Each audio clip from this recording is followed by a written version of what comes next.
so I don't know what to do. But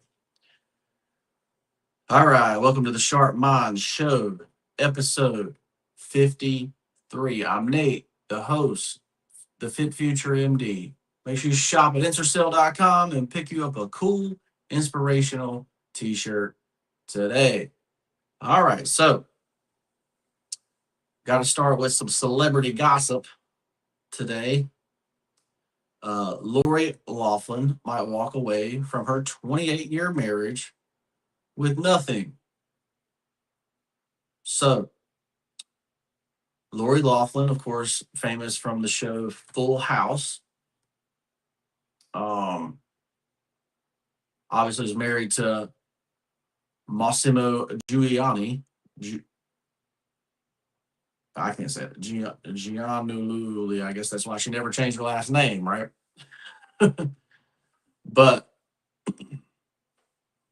like I said, last time we heard about these people were the fact that they were going to go to jail for paying $500,000 in the college admissions scandal,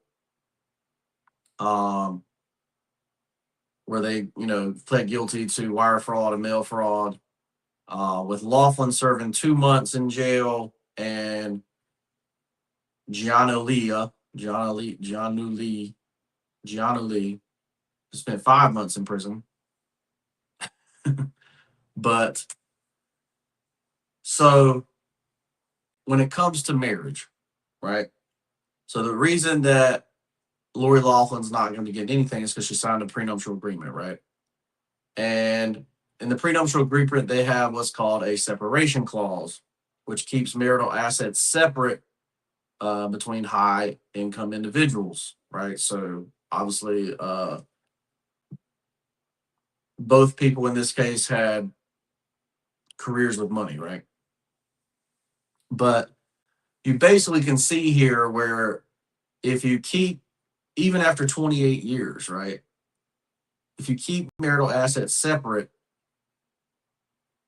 it's shown statistically that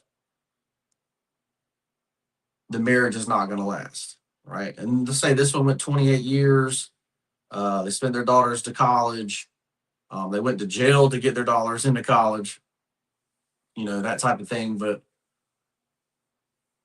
basically, statistically, it's proven that if you don't come together, joint accounts, joint goals as a married couple, then that couple is not going to last, right?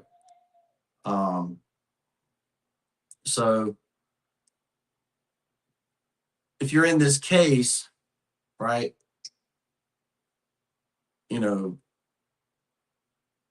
obviously Lori has nothing to lose, because if she's going to get nothing, she might as well try to get something.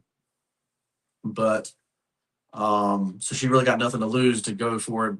California law is probably not going to hold up in this case anyway.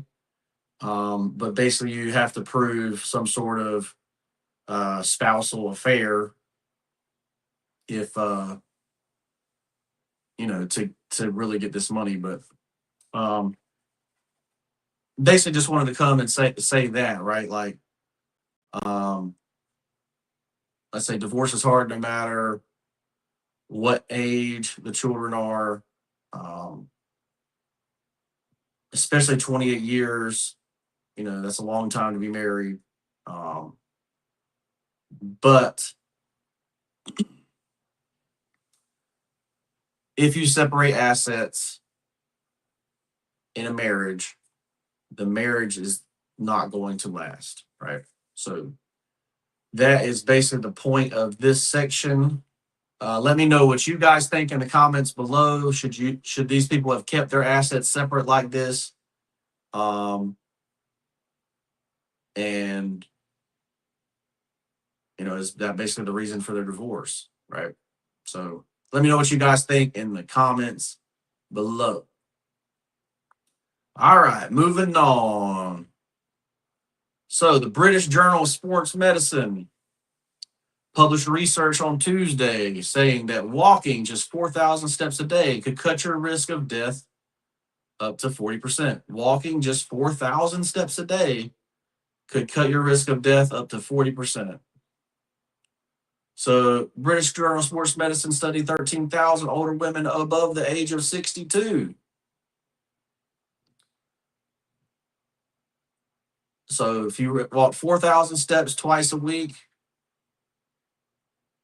cut the risk of death by 26%. If you did it every day, then it was up to 40%. So, where I think this study is full of shit is that the risk of death is 100%. Always. Everyone is going to die at some point in their life. So, to say you cut your risk of death, basically the ones that walk didn't die at 62 or what. But is doing habits like this, like walking, going to increase your lifespan, right? And so there's two aspects of this, right? As you age, mobility comes into play and your habits to actually do the mobility, right? Can you still move? Can you get up? Can you walk around? And are you overweight, right? So walking allows you to do all of that, right? Walking allows you to have mobility, continue your mobility.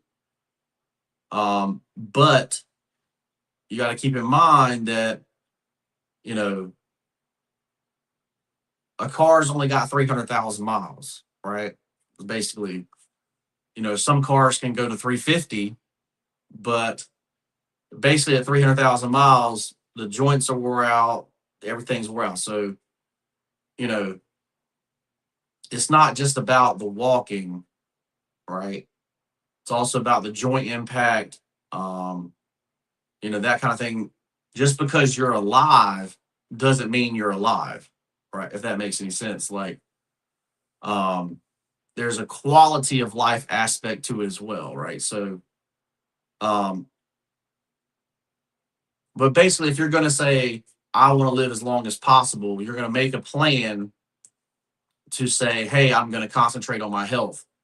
Number one being nutrition, and then number two being physically active, right? So going to do something every day that has you doing some kind of physical activity, right? And that's really the only thing you can control. Everything else is outside of your control, right? You can control what you put in your body, and you can control whether you move or not, right? So keep that in mind when you go to do this. Like I say, you can get hit by a bus, whatever, you know. So saying like, oh, I'm never going to have a piece of candy, so I live to be 100. Like, it's not going to be realistic, right? But you can say, well, I'm only going to have one piece of candy, right? Or I'm only going to have, me and my wife are going to get ice cream and split it, something like that, right? As far as nutrition. Let me know what you guys think about this study from the British Journal of Sports Medicine. 4,000 steps a day, reduce your risk by 40%, reduce your risk of death by 40%, even though the risk of death is always 100%. So let me know what you guys think in the comments below. This episode is brought to you by London and the Googly Goo, which is my wife's children's book. If you have nieces, nephews, or children of your own, be sure to check out London and the Googly Goo, available on Amazon. All right. So today in Life Coaching, we're going to talk again about mindset shifts, right? So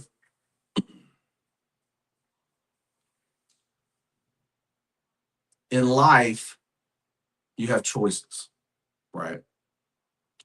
So many people don't get to where they want to go because they have this saying of, what if I fail, right?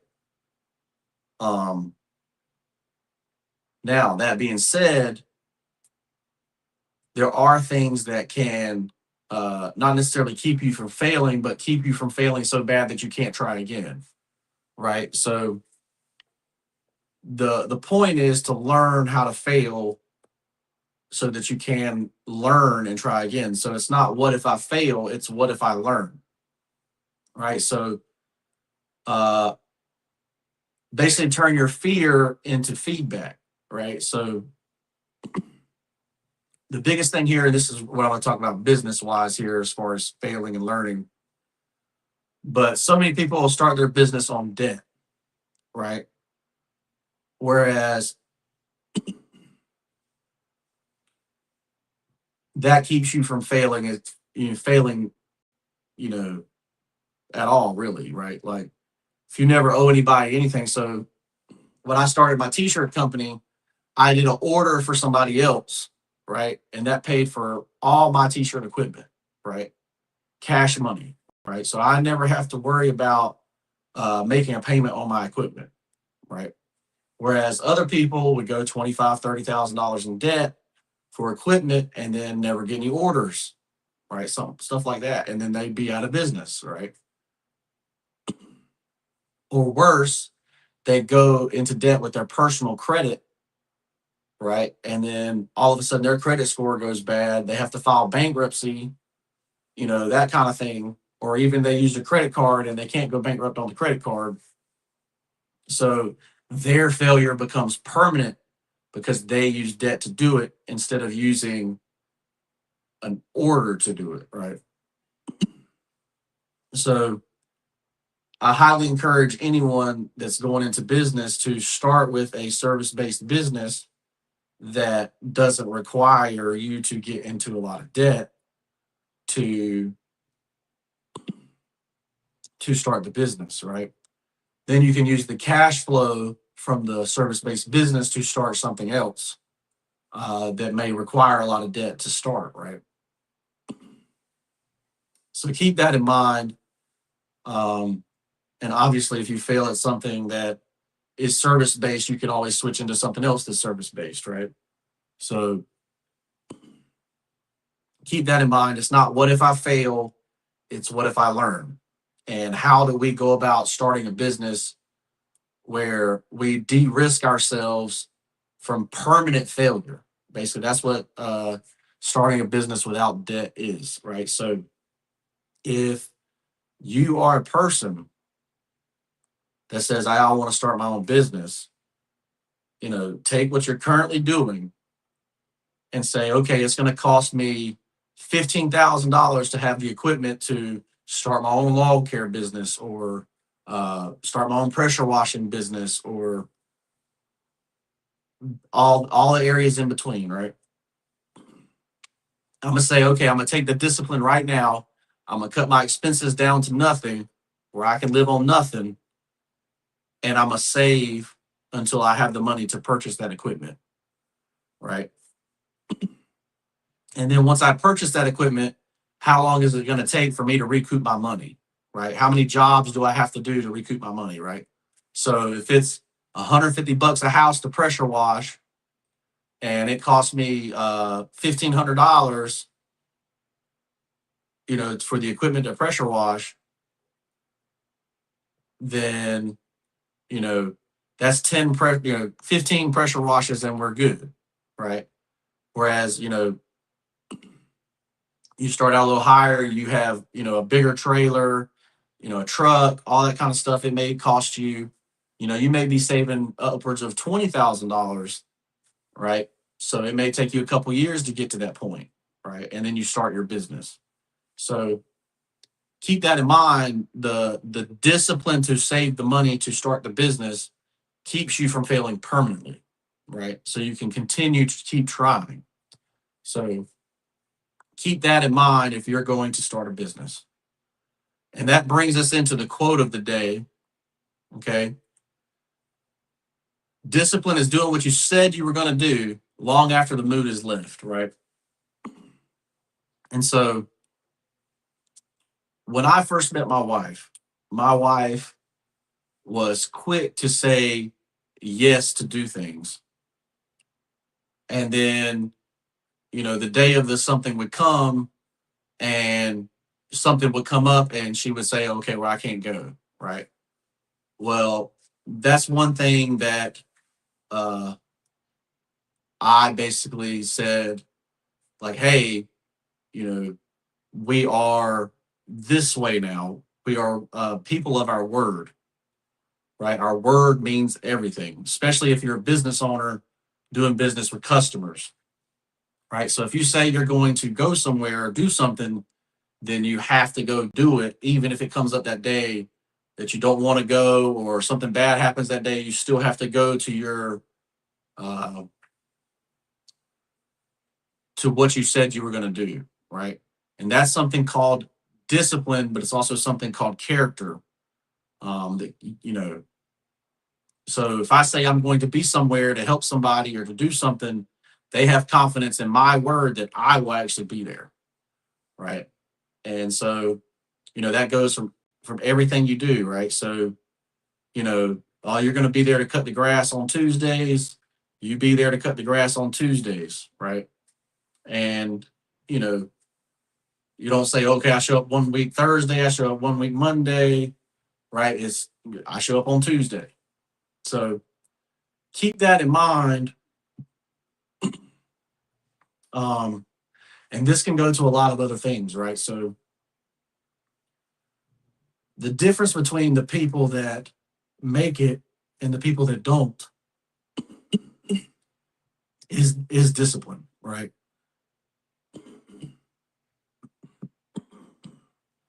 The people, the difference between the people that make it and the people that don't is discipline, right? So keep that in mind. Like I say, if you're really a person out there that wants to make it, that wants to not just be in the lower to middle class, but to make it to be the millionaire status or even a billionaire status, you can't be someone that doesn't have discipline, right? So if you're a person that doesn't have discipline yet, you have to build that habit to have discipline, right? It takes uh 60 something days, 68 days or so to build a habit, right? So if you're not doing something for 68 days in a row, you're not going to build that habit. That's why when somebody starts working out, I encourage them to do the 7-day workout split, right? Most people say, no, I only need to do 3 days, whatever.